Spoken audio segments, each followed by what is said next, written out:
Lolo, help! Assignment namin. Alin ang nauna, itlog o manok?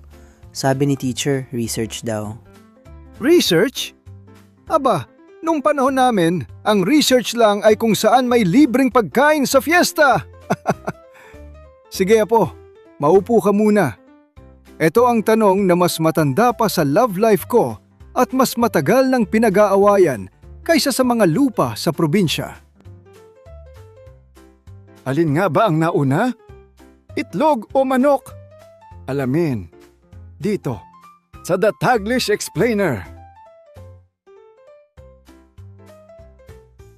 Ang topic na ito ay mula kay Jeniper7. Salamat sa suggestion mo. At sa mga estudyante ko sa Bulacan, salamat sa pag-attend sa klase ko. Magandang araw sa inyong lahat. Ako si Professor Ipaliwanag ng University of Life.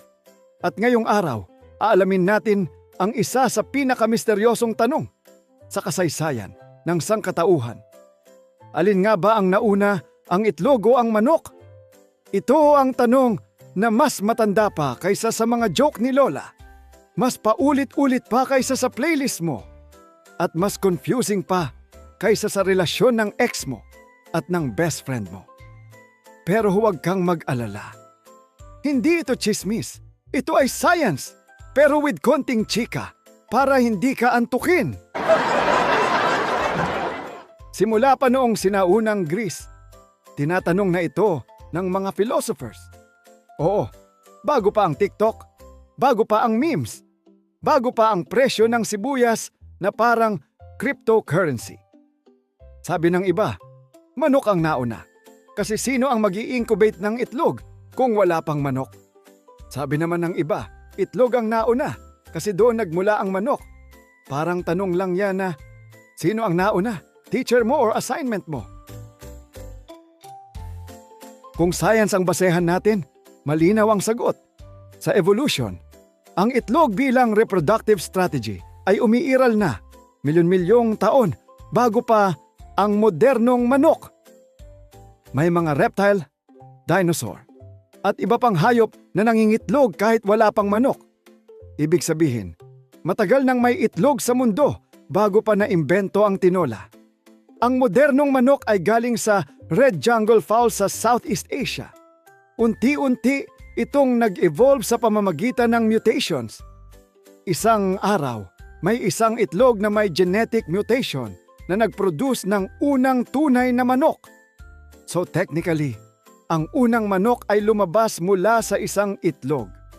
Kaya kung strict ang science teacher mo, itlog ang nauna. Ngayon, mas lalong lumalim ang usapan dahil sa bagong research. May natuklasang single-celled organism na tinatawag na Chromosphaera perkinsii. Ang nakakagulat, ito ay may embryonic-like development process, parang primitive version ng egg development. Kahit billion years ago pa ito, bago pa magkaroon ng animals. Ibig sabihin, ang concept ng egg-like development ay mas matanda pa kaysa sa manok, mas matanda pa kaysa sa dinosaur, at mas matanda pa kaysa sa lolo ng lolo mo.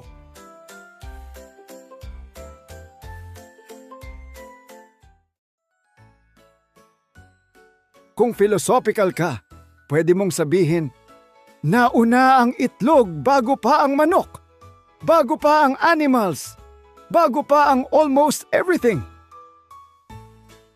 Pero hindi rin mali ang team manok. May argumento sila. Ang itlog ng manok ay may specific proteins na ginagawa lang ng katawan ng hen. So kung strict ka sa definition na chicken egg, yung itlog na ginawa ng manok mismo, then logically, kailangan muna ang manok para makagawa ng chicken egg. Sa evolution, walang Pokemon-style transformation. Walang ibon na sumigaw ng manok, evolve. Slow and steady ang pagbabago. Small mutations, millions of years. Ang itlog ay isang engineering marvel ng nature. May shell na may pores para makahinga ang embryo. may yolk na pagkain, at may albumen na shock absorber. Para siyang all-in-one incubator na may free lunch. Ang manok naman ay domesticated version ng wild jungle fowl.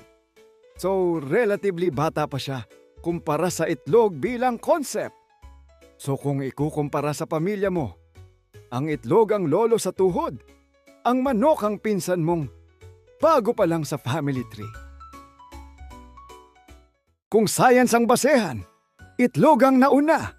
Kung religious belief, pwede mong sabihin manok ang nauna. Kung ayaw mo ng away sa pamilya, sabihin mo, sabay silang dumating. Ang tanong na ito ay nagtuturo sa atin kung paano mag-isip tulad ng scientist. Hindi lahat ng tanong ay may simpleng yes or no answer. Minsan, kailangan mong tingnan ng definition, ebidensya at konteksto bago ka makapagdesisyon. Parang research ng estudyante, hindi sapat ang hula. Kailangan ng facts, logic, at konting curiosity. At minsan, ang pinaka-importanting natututunan natin ay hindi ang sagot, kundi ang proseso ng paghahanap nito. Sa huli, ang tanong na alin ang nauna, itlog o manok, ay parang chismis sa reunion. Simple sa ibabaw, pero deep kapag pinag-isipan mo. Science tells us that eggs existed long before chickens. At ang unang manok ay lumabas mula sa isang itlog na may genetic mutation. May bagong study pa na nagpapakita na parang egg-like developmental processes existed even before animals, making the concept of an egg older than almost everything we know. Pero tandaan, hindi lang ito tungkol sa manok at itlog.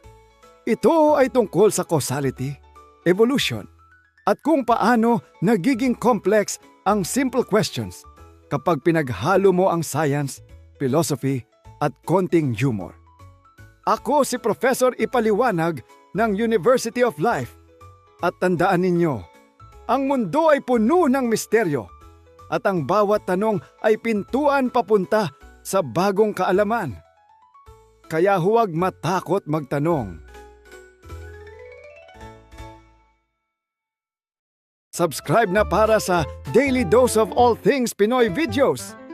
Ako si Prof. Ipaliwanag and this is the Taglish Explainer Channel.